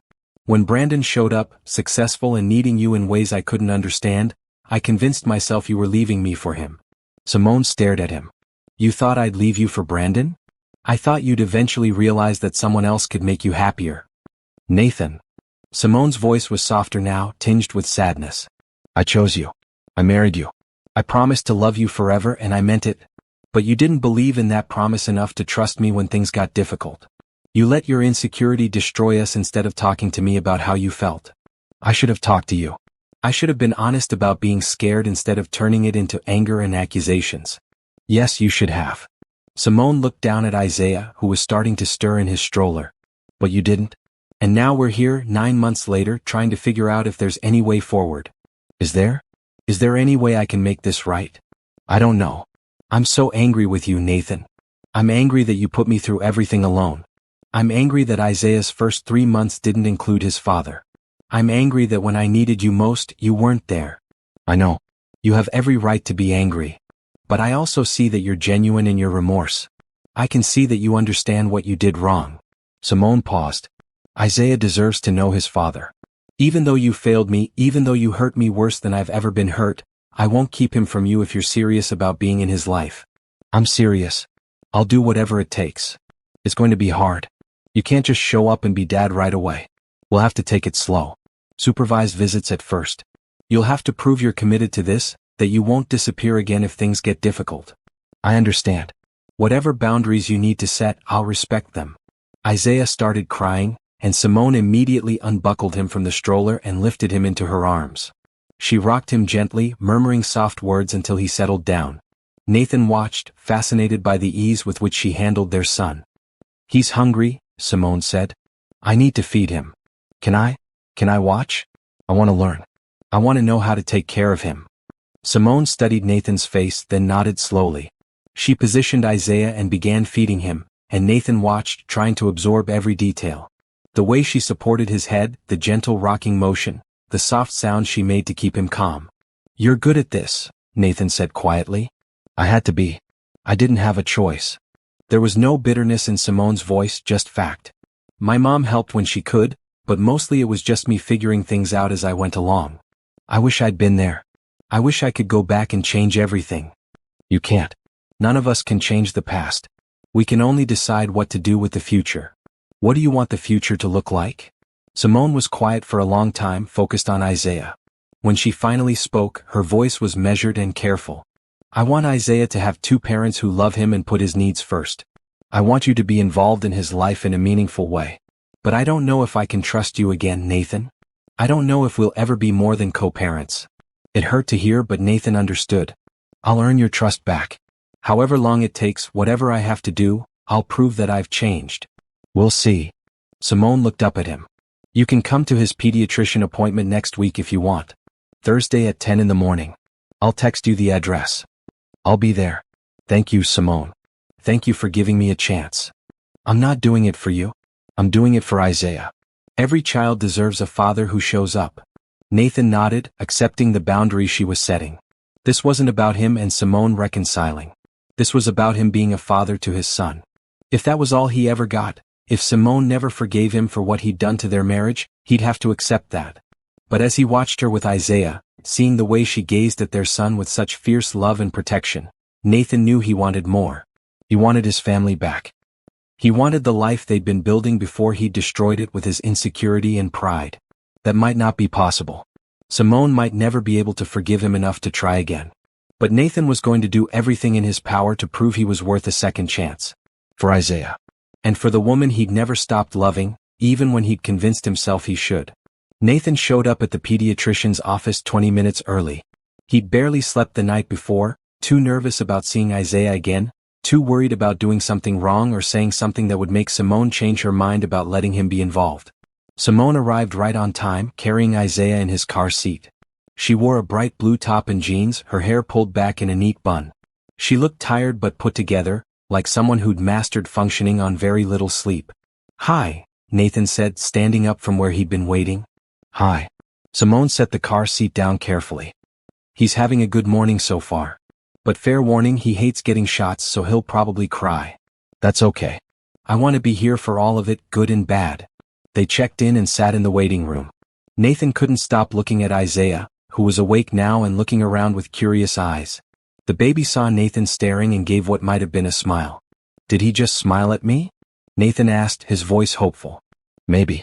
Or it could be gas." He's still figuring out the whole smiling thing. But there was the tiniest hint of amusement in Simone's voice. When they were called back, Nathan followed Simone into the exam room.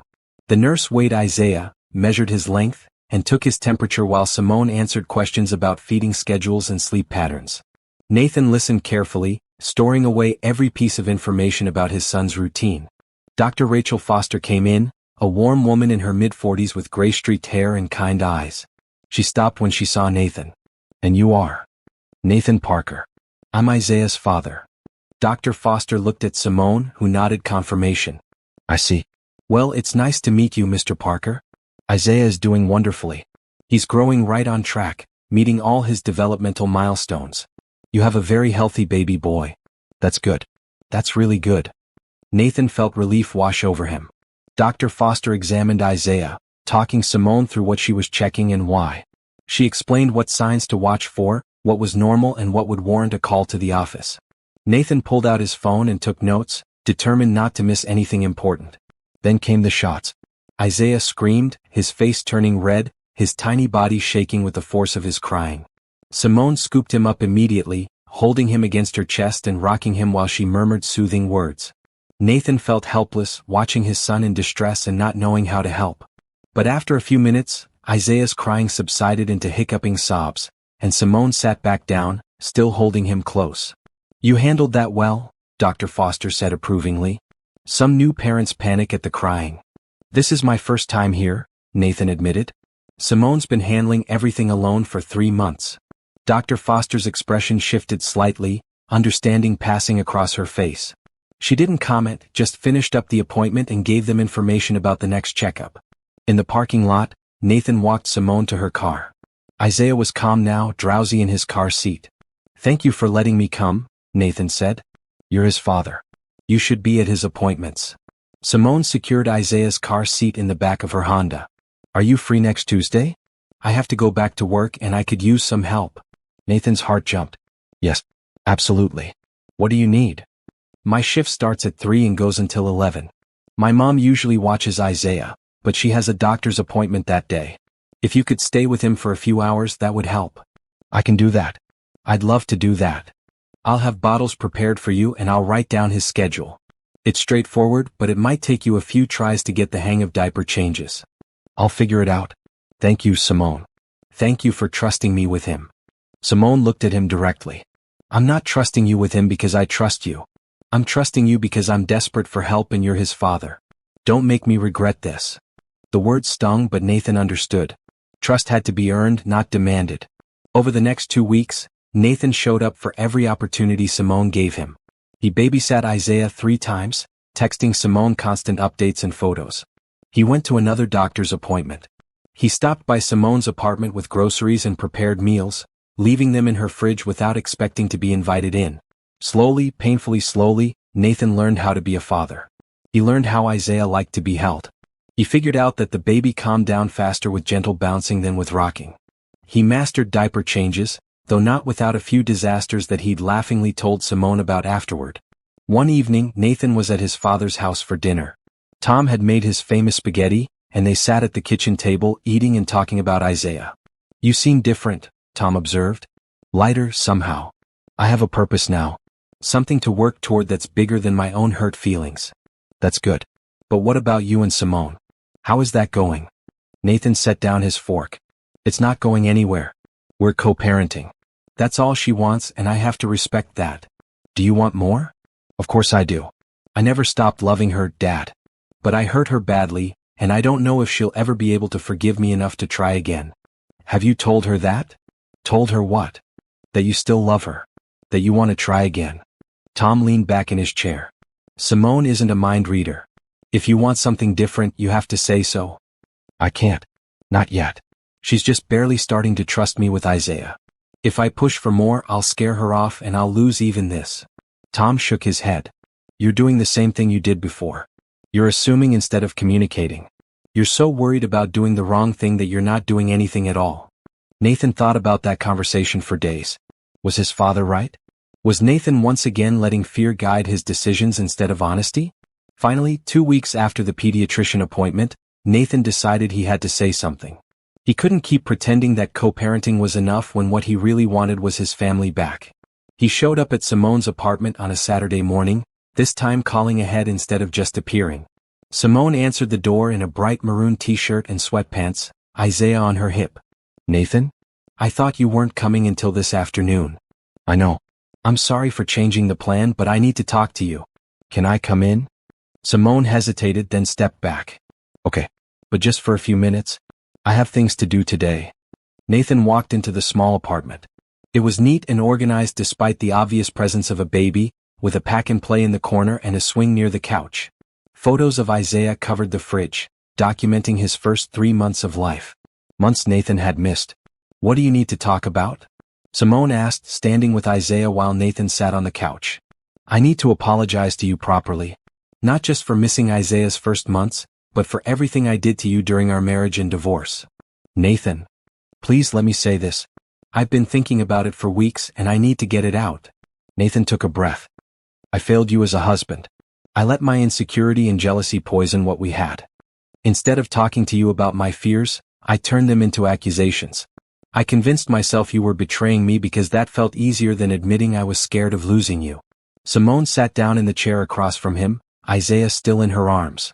She didn't speak, just listened. "When you got pregnant, I should have been nothing but happy and supportive. Instead, I let my doubts about Brandon overshadow everything.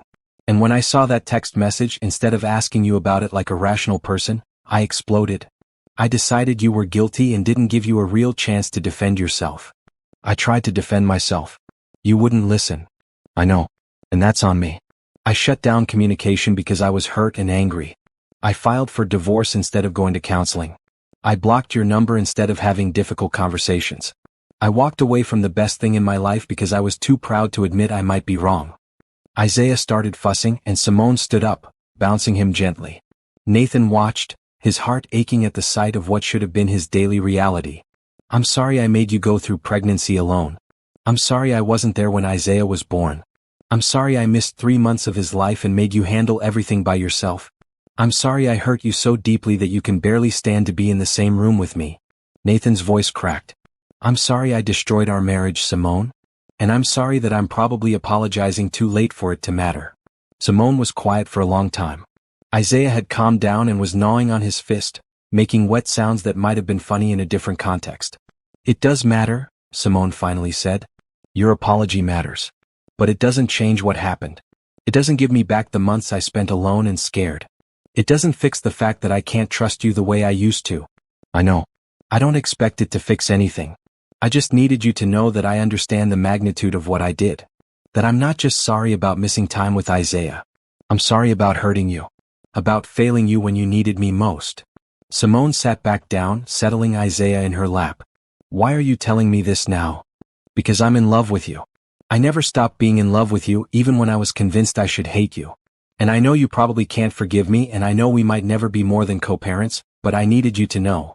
I needed to be honest instead of assuming I know what you're thinking or feeling. Simone's eyes widened. Nathan. You don't have to say anything. You don't have to feel the same way or give me another chance.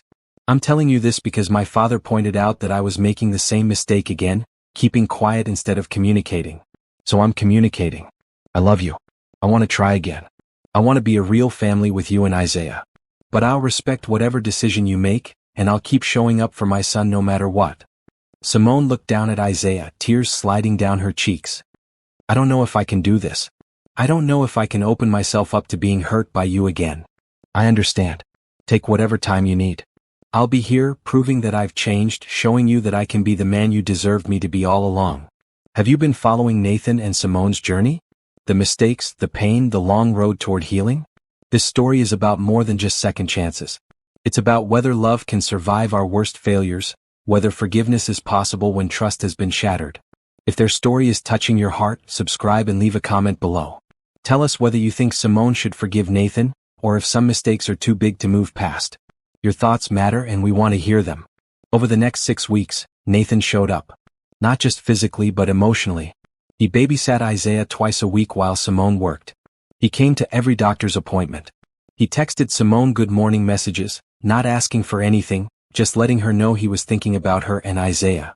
When Simone's car broke down, Nathan paid for the repairs without being asked. When she mentioned Isaiah needed new clothes because he was growing so fast, Nathan went shopping and brought over an entire wardrobe in the next size up. When Simone had a particularly hard shift at the hospital, Nathan showed up at her apartment with dinner and took over baby duty so she could take a hot shower and decompress. He didn't push for conversations about their relationship. He didn't mention his feelings again. He just proved, through consistent action, that he meant what he'd said about being there. Simone noticed. How could she not? The man who'd walked away from her 9 months ago had been replaced by someone who anticipated her needs, who showed up without being asked, who treated both her and Isaiah with care and respect. One evening, after Nathan had spent the afternoon with Isaiah, Simone asked him to stay for dinner. Just something simple, she said. I made too much pasta anyway. They ate together at her small dining table, Isaiah asleep in his bassinet nearby. It felt almost normal, almost like old times, except for the careful distance they maintained. You're good with him, Simone said, watching Nathan. Better than I expected. I had a good teacher. And I've been reading everything I can find about infant development and parenting. Nathan smiled slightly. Turns out there's a lot I didn't know. There's a lot all new parents don't know. You just figure it out as you go. You figured it out alone. That couldn't have been easy. Simone set down her fork. It was the hardest thing I've ever done. There were nights when Isaiah wouldn't stop crying, and I'd be so exhausted I'd cry too. I'd sit there holding him, both of us crying, and I'd wonder if I was doing everything wrong. You're an incredible mother, Simone. Isaiah is lucky to have you. He should have had both of us. From the beginning. There was sadness in Simone's voice but not anger. The sharp edge of her pain had dulled slightly over the past few weeks. I know. I can't change that, but I'm trying to make up for it now. I see that you are. And I appreciate it, Nathan. More than you know. They sat in comfortable silence for a moment. Then Simone spoke again, her voice tentative. I've been thinking about what you said. About still being in love with me, wanting to try again. Nathan's heart started racing, but he kept his voice calm. Okay. I don't know if I can do that yet. The hurt is still too fresh. But I don't hate you anymore. I did for a while, I'm not going to lie. But watching you with Isaiah, seeing how hard you're trying, it's made me realize that people can change. That maybe you really do understand what you did wrong. I do understand. And I'll keep proving it for as long as it takes. What if it takes years? What if I never fully trust you again? Then I'll spend years earning it. And if you never fully trust me, I'll accept that. Being in Isaiah's life, being your friend and co-parent, that's more than I deserve after what I did. Simone studied his face. You've really changed. I had to. Losing you and Isaiah was the wake-up call I needed. I couldn't keep being the insecure, prideful person I was. That person destroyed everything good in my life. Are you seeing someone? A therapist. Nathan nodded. Dr. Susan Chong. Twice a month. We work on my trust issues, my insecurity, communication skills. All the things I should have worked on before I destroyed our marriage. That's good. That's really good, Nathan. Isaiah started stirring and Simone went to check on him. He was awake, looking around with those curious eyes. Nathan stood up and walked over, and when Isaiah saw him, the baby smiled. A real, unmistakable smile. He knows you now, Simone said softly. He recognizes his father. The word father coming from Simone's mouth made Nathan's chest tighten with emotion. Can I hold him? Simone lifted Isaiah and passed him to Nathan. The baby settled against Nathan's chest, content and calm. Nathan had held his son multiple times over the past few weeks, but it still felt miraculous every time, this tiny person who was half him and half Simone. I missed so much, Nathan said quietly. His first smile, his first laugh, all those early moments. I know, but you're here now. That's what matters going forward. Nathan looked at Simone over Isaiah's head. Can I ask you something? And you can say no, I'll understand. What is it? Can we try going to counseling together? Not as a couple trying to reconcile, but as co-parents learning to work together better. I think it would help us communicate and it might help you feel safer about everything. Simone considered this. Couples counseling? Co-parenting counseling. Whatever the therapist wants to call it. Just structured conversations with someone who can help us navigate this situation. I think that might be good. Let me think about it. Take your time. No pressure. They spent the rest of the evening together, playing with Isaiah and talking about small, safe topics. When Nathan left, Simone walked him to the door. Thank you for dinner, Nathan said. Thank you for being here. For showing up consistently. It means a lot. I'll always show up, Simone. That's a promise I'm going to keep. 3 days later, Simone called him. I want to do the counseling. Can you find someone who specializes in co-parenting after divorce? Nathan had already researched therapists, hoping Simone would agree. I have a list. I'll send it to you and you can pick whoever you feel most comfortable with. They started counseling the following week with Dr. Helen Martinez, a patient woman in her 50s who specialized in family dynamics. The first few sessions were awkward, both of them carefully navigating their pain and blame. But Dr. Martinez created a safe space for honesty, and slowly they started having real conversations. Simone, can you tell Nathan how his leaving affected you? Dr. Martinez asked during their third session. Simone took a breath. It made me feel worthless. Like I wasn't important enough to fight for. You gave up on us so easily, Nathan, and it made me question everything about our marriage. Had you ever really loved me? Had it all been conditional, dependent on me never making you feel insecure? Nathan felt the weight of her words. I did love you. I do love you. But I loved you badly. I loved you with conditions and insecurity instead of with trust and respect. And that hurt me more than you know. I needed you during that pregnancy and you weren't there. I needed you when Isaiah was born and you weren't there. I needed my husband, my partner, and you decided I wasn't worth believing in. You're right. And I hate that I made you feel that way. You deserved so much better. Dr. Martinez guided them through these difficult conversations, helping them express their hurt without attacking each other, teaching them how to communicate needs and boundaries clearly. By the 8th session, something had shifted. They weren't just co-parents anymore. They were rebuilding a friendship, learning to trust each other again in small ways. Nathan's father noticed the change. You seem happier, Tom said during one of their weekly dinners. Simone and I are in counseling together. It's helping. Just counseling? Or is there more happening? Just counseling. We're taking it slow. But Dad, I have hope. Real hope that maybe we can find our way back to each other. Tom smiled. Hope is good. But don't rush it.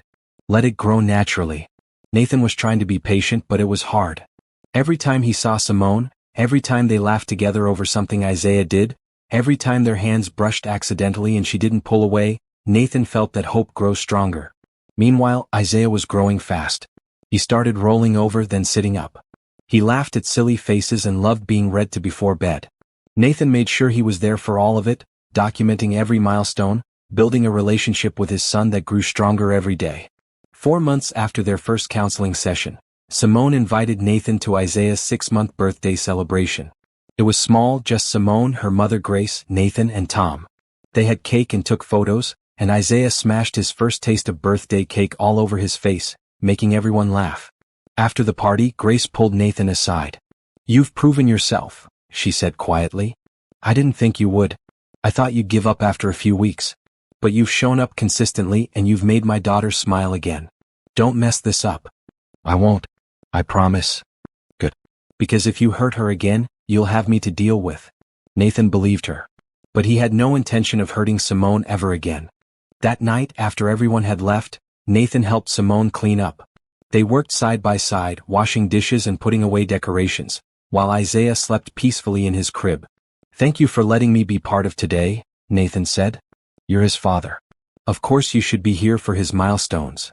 Simone dried a plate and put it away. "But it's more than that now, isn't it? You being here." "What do you mean?" "I mean I like having you here.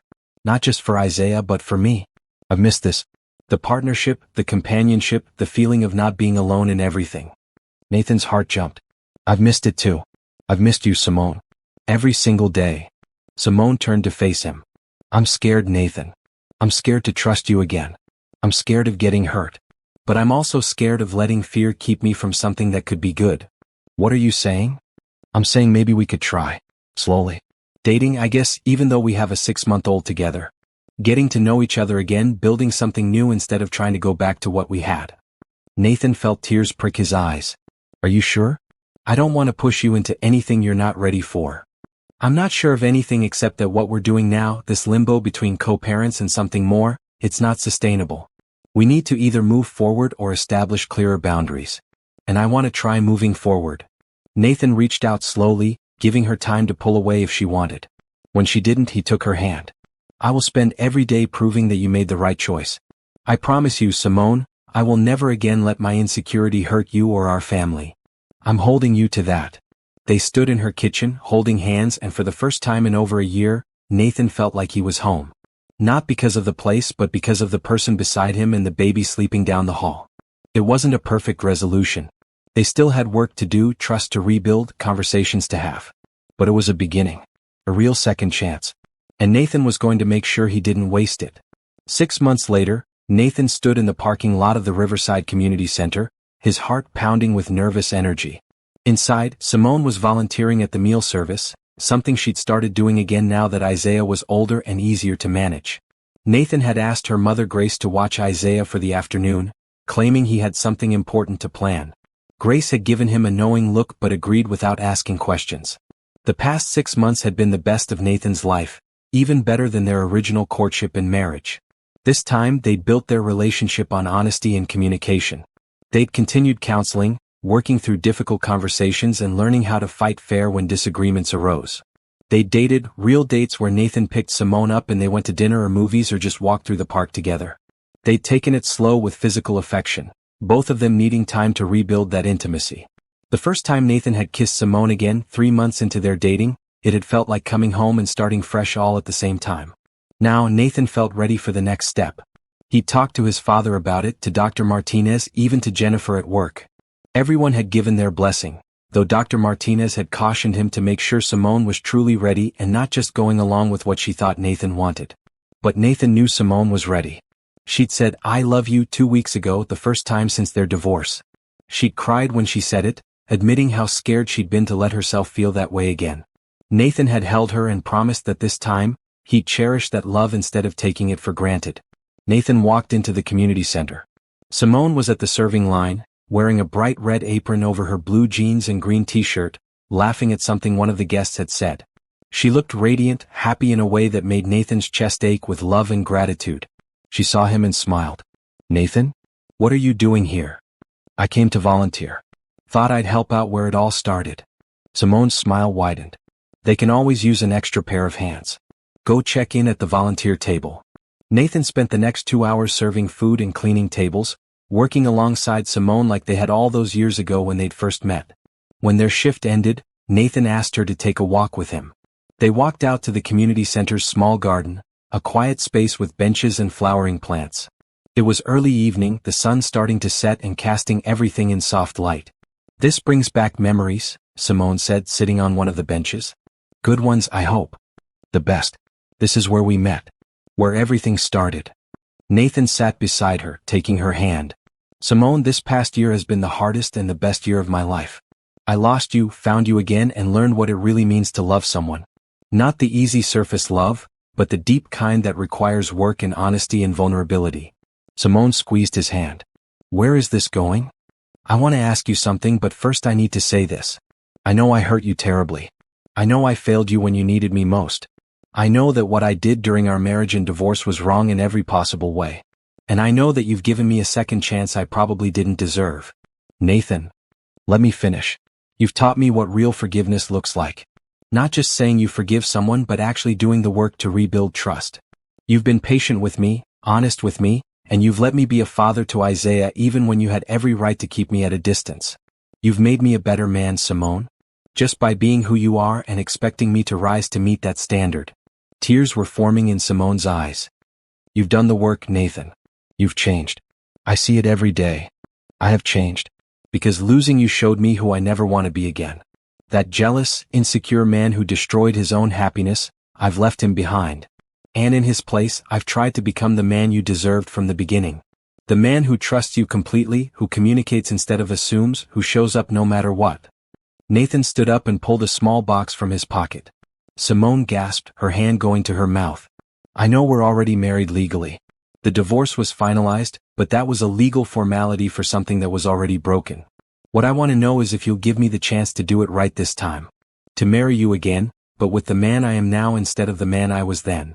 Nathan opened the box, revealing a simple gold band with small diamonds. Simone Harris, will you marry me? Will you let me spend the rest of my life proving that I'm worthy of your love? Will you build a family with me, not just for Isaiah but for us, for the life we can create together? Simone was crying now, tears streaming down her face. Yes. Yes, Nathan, I'll marry you. Nathan slipped the ring on her finger and pulled her into his arms. They stood there in the garden where their story had begun, holding each other and crying happy tears. I love you, Nathan whispered into her hair. I'll love you better this time, I promise. I know you will. I love you too. They stayed at the community center for another hour, calling their families to share the news. Grace cried on the phone, happy tears mixed with warnings to Nathan about treating her daughter right. Tom laughed and said he'd known this was coming for months. When they went to pick up Isaiah from Grace's house, the baby smiled at seeing both his parents together. Nathan scooped him up, holding him while wrapping his other arm around Simone. What do you think, Isaiah? Should your parents get married? Isaiah gurgled happily, grabbing at Nathan's face. I think that's a yes, Simone laughed. They planned a small ceremony for 2 months later, wanting something simple and meaningful. This time there would be no elaborate decorations or big guest list. Just their families, a few close friends, and the commitment they were making to each other with full understanding of what it meant. Dr. Martinez agreed to officiate, having watched their journey from broken to healed. Jennifer offered to watch Isaiah during the ceremony. Everything was falling into place. The night before the wedding, Nathan couldn't sleep. He got up and wrote Simone a letter, pouring out everything he felt. My dearest Simone, tomorrow I get to marry you again. Tomorrow I get to make promises I should have kept the first time. Tomorrow I get to stand in front of the people we love and tell them that you are my partner, my best friend, my home. I want you to know that I understand the weight of what you're giving me. This second chance is a gift I don't take lightly. You've forgiven me for things that could have ended us permanently. You've trusted me again when I gave you every reason not to. You've let me back into your life and into our son's life, and I will spend every day earning that trust. I'm not the same man I was when we first got married. That man didn't understand what he had. He didn't appreciate the incredible woman who chose to love him. He let fear and insecurity destroy something beautiful because he couldn't believe he deserved it. But I'm not that man anymore. You've helped me become someone better. Someone who communicates instead of assumes. Someone who trusts instead of doubts. Someone who shows up instead of running away. Tomorrow when I say, I do, I'm promising you these things. I will always choose to believe in you and in us. I will communicate my fears instead of letting them fester into anger. I will be present, not just physically but emotionally, through good times and hard times. I will support your dreams and celebrate your victories. I will be a good father to Isaiah and any future children we might have. I will love you actively, intentionally, every single day. Thank you for giving me another chance. Thank you for being brave enough to forgive me. Thank you for showing me what real love looks like. I can't wait to spend the rest of my life with you. Forever yours, Nathan. The wedding day was perfect. Simone wore a simple bright blue dress, the same color she'd worn to their first wedding. Nathan wore a gray suit with a blue tie. Isaiah, now 1 year old, was carried down the aisle by Grace, wearing a tiny suit that made everyone smile. When it was time for vows, Nathan and Simone had written their own again. But this time the promises were deeper, informed by everything they'd been through. Nathan spoke first, his voice steady despite the emotion in his chest. "Simone, I stand before you today as a different man than the one who married you 3 years ago. That man loved you, but he loved you poorly. He didn't trust his own worth, so he couldn't trust in your love. He let fear guide his decisions instead of faith in what we'd built together. I've learned, through the painful process of losing you and earning you back, that love is more than a feeling. It's a choice we make every day. It's choosing to communicate even when it's hard. It's choosing to trust even when we're scared. It's choosing to show up even when we'd rather hide. I choose you, Simone. Today and every day after. I choose to trust you completely. I choose to communicate with you honestly. I choose to be the partner you deserve and the father our son deserves. I choose to build a life with you based on respect, honesty, and unwavering commitment. You saved me from myself. You showed me what forgiveness really means. You gave me a second chance when I didn't deserve it. I will spend the rest of my life making sure you never regret that choice." Simone wiped tears from her eyes before speaking. "Nathan, when I married you the first time, I thought love was enough. I thought if we loved each other, everything else would work itself out. I learned the hard way that love alone isn't enough. We need trust. We need communication. We need the willingness to be vulnerable and honest even when it's uncomfortable. You hurt me more than I've ever been hurt. You left me when I needed you most. And for a long time, I didn't think I could forgive you for that. But watching you over this past year, seeing you do the hard work of changing, seeing you show up consistently for me and for Isaiah, I learned that people really can change. That redemption is possible. That second chances can work if both people are willing to fight for them. I choose you, Nathan. Not because I've forgotten what happened, but because I've seen who you've become. I choose to trust you again. I choose to build a future with you. I choose to forgive fully and love completely. I choose to believe in us, in this second chance, in the family we're creating together."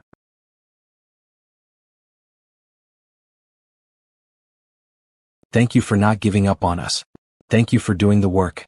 Thank you for showing me that sometimes the hardest journeys lead to the most beautiful destinations. There wasn't a dry eye in the room when Dr. Martinez pronounced them husband and wife again. When Nathan kissed Simone, it felt like a promise and a celebration all at once. At the reception held in the community center's main hall, Tom gave a toast. "I watched my son make the biggest mistake of his life. And then I watched him do the incredibly difficult work of fixing it. Not everyone gets a second chance. Not everyone deserves one. But these two, they've proven that when you're willing to be honest, to change, to put in the work, love can overcome even the biggest mistakes." To Nathan and Simone, may your second chance be everything your first chance should have been. Jennifer added her own toast. "I've known Nathan for years and I've never seen him as happy as he is right now. Simone, you've not only given him a second chance, you've given him a reason to be better. And Nathan, you've done the work to deserve that chance. Here's to building something even stronger than what you had before." The party was small but full of joy. Isaiah toddled around, learning to walk and making everyone laugh with his determined attempts to reach the cake table. Nathan and Simone danced, really danced, without the weight of mistrust and hurt between them. Later that night, after Isaiah was asleep and they were alone in Nathan's apartment, the place that would now become their shared home, Simone turned to Nathan. "I'm happy," she said simply. "I didn't think I could be this happy again after everything that happened. But I am. So am I. Happier than I've ever been, actually. Because this time I understand what I have. I appreciate it. I don't take a single moment for granted." "Good. Don't ever take it for granted again." "I won't. That's a promise." They stood at the window, looking out at the city lights, Nathan's arms wrapped around Simone from behind. This was their fresh start. Their second chance. And this time they were going to get it right. The journey hadn't been easy. Forgiveness never is. Rebuilding trust takes time and consistent effort. But they'd done it. Together they'd taken something broken and made it whole again. They'd proven that love, when combined with honesty, communication, and real change, could overcome even the biggest mistakes. Isaiah had two parents who loved him. Nathan and Simone had each other. And they had hope for a future built on a foundation much stronger than the one they'd started with. Sometimes second chances are the greatest blessings. Not because they erase the past, but because they show us that growth is possible. That people can change. That forgiveness can heal. That love, real love, is worth fighting for. Nathan and Simone had learned all of those lessons the hard way. And now, standing together with their son sleeping peacefully down the hall and their future stretching bright and hopeful before them, they knew without a doubt that every struggle had been worth it. They were home. Together. Finally and forever.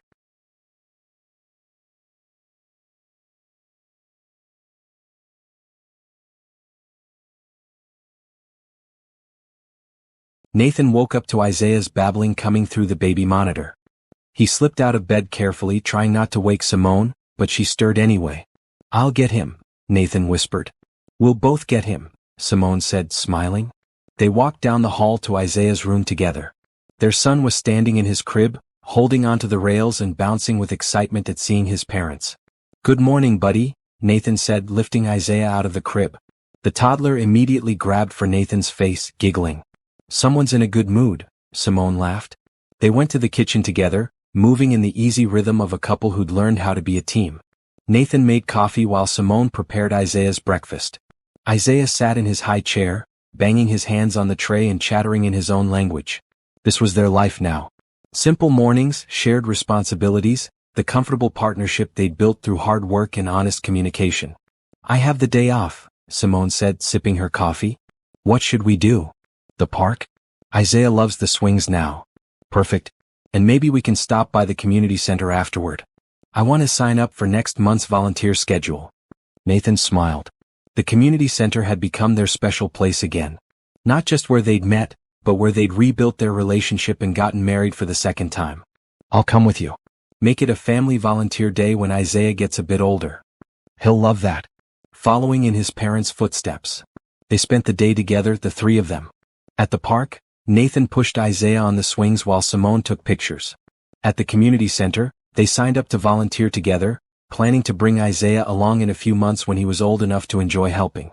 That evening, after Isaiah was asleep, Nathan and Simone sat on their couch, Simone's head on Nathan's shoulder.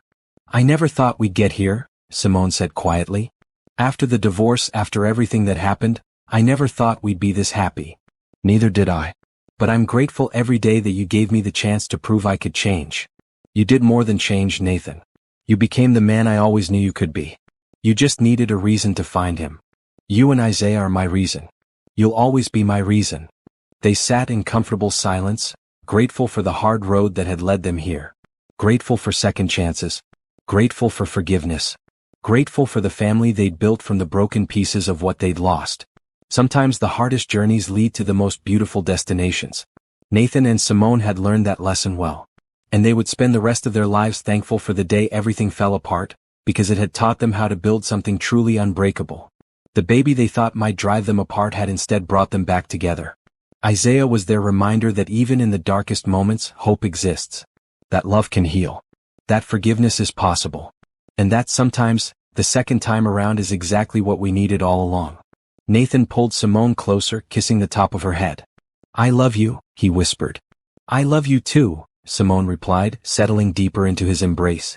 Outside their window, the city lights twinkled like stars. Inside their home, their son slept peacefully, dreaming baby dreams. And between them, Nathan and Simone had built something more precious than gold, a second chance at forever. They'd walked through fire to get here. They'd faced their worst mistakes and their deepest fears. They'd learned that love isn't just a feeling but a choice, a daily commitment to show up and do the work even when it's hard. As Simone drifted off to sleep in Nathan's arms, she thought about the journey that had brought them to this moment. The pain, the healing, the forgiveness, the rebuilding. Every step had been necessary. Every tear had been worth it. Because now they had something most people never get, a love tested by the worst and proven strong enough to survive. A partnership built on honesty and trust. A family created not just by biology but by choice, commitment, and the willingness to fight for each other. Nathan stayed awake a little longer, listening to Simone's breathing even out as she fell asleep. He thought about the man he'd been a year ago, broken and alone in an empty apartment, convinced he'd been right to walk away. That man seemed like a stranger now. He learned so much. About himself, about love, about what really matters in life. He'd learned that pride is a poor companion compared to humility. That fear destroys while courage builds. That trust is something you give, not something you wait to receive. Most importantly, he'd learned that people really can change if they want it badly enough.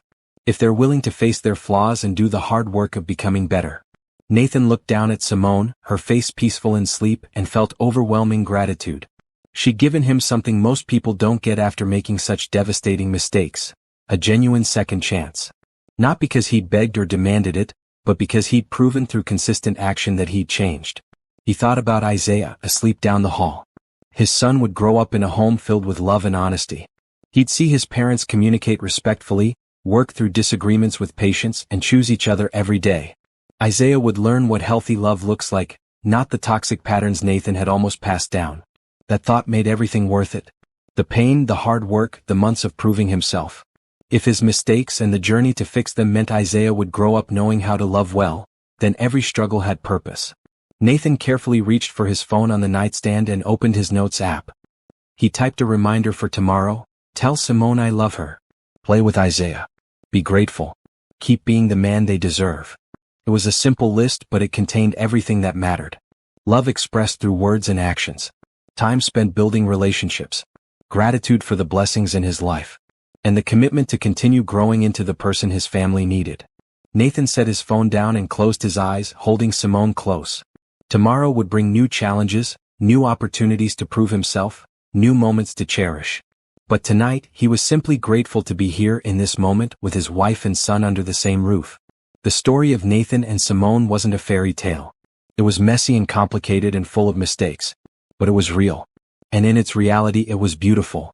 Because real love isn't about never making mistakes. It's about having the courage to face those mistakes, do the work to fix them, and build something stronger from the broken pieces. As Nathan finally drifted off to sleep, his last thought was a simple prayer of thanks.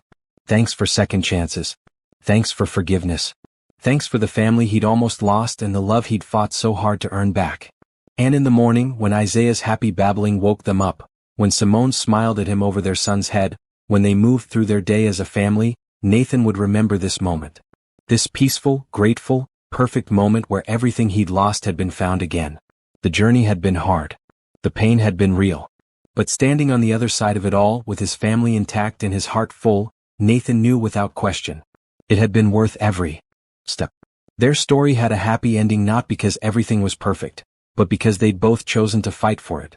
They'd chosen forgiveness over bitterness, hope over despair, love over fear.